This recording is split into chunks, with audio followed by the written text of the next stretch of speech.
ঈদ মোবারক। ঈদের দিন মানে সবাই কম বেশি একটু বাইরে ঘুরতে যায়, তাই আমরাও ঈদের দিন ঘুরতে গেলাম। হ্যালো এভরিওয়ান, আসসালামু আলাইকুম। কেমন আছেন সবাই? আমরা ভালোই আছি আলহামদুলিল্লাহ। যেহেতু ঈদের দিন গরম ছিল অনেক, সেজন্য দূরে কোথাও আর ঘুরতে গেলাম না। আমাদের বাসার কাছাকাছি একটা রেস্টুরেন্ট আছে, সেখানে ঘুরতে গেলাম। আর এই যে রেডি টেডি হয়ে বেরিয়ে পড়লাম। হাদিদও রেডি হয়ে গিয়েছে, আর হাদিদের পাপা আর হাদিদ আমাকে রেখেই ওরা আগেই রাস্তায় গিয়ে দাঁড়িয়ে আছে। আর হাদিদ রেডি হওয়ার পর একদমই বাসায় থাকতে চায় না, সে কখন বেরোবে পাগল হয়ে যায়। সেজন্য তারা বাপ ছেলে আগেই এসে রাস্তায় দাঁড়িয়েছে গাড়ির জন্য। তো এখানে আর গাড়ি পাওয়া যাচ্ছিল না যেহেতু ঈদের দিন, তাই হাদিদের পাপা আবার গিয়ে রিক্সা নিয়ে আসলো আমাদেরকে দাঁড় করিয়ে রেখে। তাও হাদিদ একদম বিরক্ত করছিল কখন যাবে সেজন্য। আর রিক্সায় উঠে তো সে মহা খুশি, দেখুন কিভাবে হাসছে মাশাল্লাহ। সে বাইরে ঘুরতে তো খুবই ভালো লাগে তার। আর এই তো রিক্সায় উঠে পড়লাম। আর দেখুন নায়ক একদম সানগ্লাস দিয়ে বাতাসে চুল উড়িয়ে তারপরে যাচ্ছে পাপার কোলে বসে।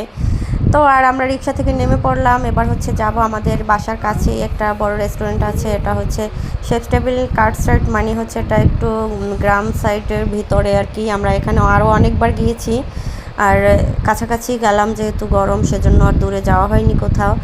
আর এখানের পরিবেশটা একদম গ্রামীণ পরিবেশ, খুবই নিরিবিলি নির্জন, গাছপালা অনেক সুন্দর লাগে আর কি ভিতরে।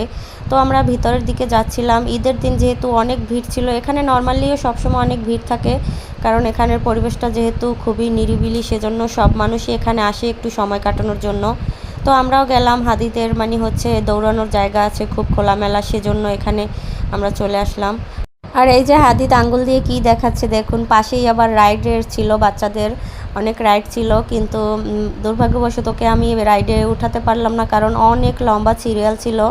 এত বড় সিরিয়ালে দাঁড়িয়ে থেকে টিকিট কাটতে পারলাম না সেজন্য। আর হাদিদ অত বেশি এক্সাইটেড ছিল না, ও শুধু দেখাচ্ছিল, ও ওঠার জন্য অত বেশি আগ্রহ ছিল না, তাই আর ওকে রাইডে উঠালাম না। তো এবার হেঁটে আমরা ভিতরের দিকে যাচ্ছিলাম। ভিতরের দিকে অনেক গাছপালা, একদম গ্রামীণ পরিবেশ। আর এই দেখুন রাইডগুলো, ট্রেন দেখছিল।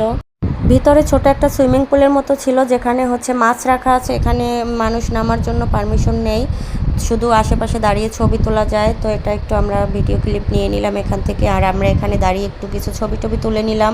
আর হাদিদ তো শুধু ফিশ দেখবে, সেজন্য এখানে দাঁড়িয়ে দাঁড়িয়ে ফিশ দেখছে, একটু ক্যামেরার দিকে তাকাচ্ছিল না।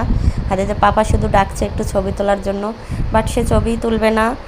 এবার রেস্টুরেন্টের ভিতরে যাচ্ছিলাম কিছু খাওয়ার জন্য, কিন্তু হাদিদের জন্য কোনো কিছুই খেতে পারিনি, কারণ ও কোথাও বসবে না, শুধু ছুটাছুটি, শুধু দৌড়াদৌড়ি এটাই করবে। ও সিঁড়ি দিয়ে উঠতে খুব পছন্দ করে, তারপরে এক পাশ দিয়ে উঠে আবার অন্য পাশ দিয়ে সে নেমে যাবে, এটাই করলো শুধু পুরোটা সময় ধরে। এই যে এবার অন্য পাশ দিয়ে আবার নেমে যাচ্ছে, কোথাও বসতেও দিবে না, সে শুধু দৌড়াদৌড়ি করবে, এটা ওটা দেখবে ঘুরে ঘুরে। আর তাই ভাবলাম ওর জন্যই যেহেতু ঘুরতে আসা, তো ওকেই সময় দিই, ওর মন মতোই সব কিছু করি। তো এখানে আবার দেখলাম কি বলে বায়োস্কোপ, এখানে যতবারই আসি ওনার সাথে দেখাই হয়, আর সবাই দেখছি ভিতরে দেখছে। আমি একবারও এখানে ট্রাই করিনি ভিতরে কি দেখা যায়, কিন্তু হাতিদের জন্য তো দেখতে পারবো না, সেজন্য আর কি দেখা হয়নি একবারও। তো বায়োস্কোপ দেখে আবার চলে গেলাম অন্য পাশে। দেখলাম ঈদ মোবারকের জন্য একটা ফ্রেম বানানো হয়েছে এখানে ফটো সেশন করার জন্য। তো বাপ ছেলে দাঁড়িয়ে এখানে আবার ছবি তুললো, আমি আবার একটু ভিডিও করলাম। তারপর অন্য পাশে আবার একটা রুফটপ আছে গাছের নিচে, খুবই ভালো লাগে, ওখানে উঠে গেলাম।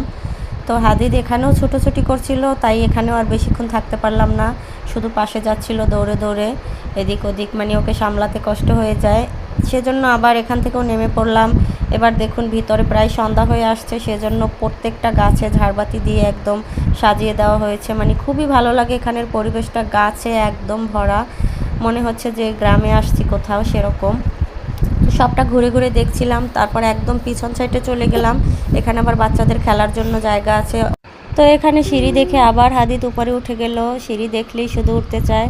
আর এখানে এসেও সে শুধু ছুটোছুটি করছিল, তারপর আমি ওর পিছনে পিছনে দৌড়াচ্ছিলাম শুধু। আর হাদিদের পাপা আমাদেরকে ভিডিও করছিল। ফাইনালি সে দেখুন একটু বসলো, কিন্তু বসেও সে স্থির নেই, বসে বসেও দুষ্টুমি করছে।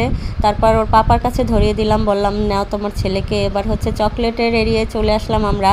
এখানে অনেক অনেক চকলেট ছিল, এবার বাপ ছেলে চুজ করছিল কোনটা খাবে, কিন্তু হাদিদ তো চকলেট চেনে না, ও এখনও নামটাও জানে না যে চকলেট মানেটা কি, সেটাই ও বোঝে না মাশাল্লাহ।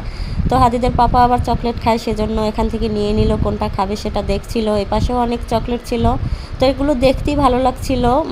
আর চকলেট টকলেট নিয়ে হচ্ছে সব ঘোরাটোরা হয়ে গেলে তারপর আমরা বেরিয়ে পড়লাম এখান থেকে, কারণ সন্ধ্যার আগেই হচ্ছে বাসায় চলে যাব। সারাদিন অনেক খাটাখাটনি হয়েছে, ঘোরাফেরা হয়েছে। আপনাদের কাছে আমাদের আজকের এই ঈদের দিনের ঘোরাফেরার ভিডিও কেমন লাগলো কমেন্ট করে জানাতে ভুলবেন না। আমাদের ছোট্ট পেজটি এখনও যারা ফলো করেননি তারা অবশ্যই ফলো করে পাশে থাকবেন। দেখা হবে নতুন কোনো ভিডিওতে, সে পর্যন্ত সবাই ভালো থাকবেন। আল্লাহ হাফিজ।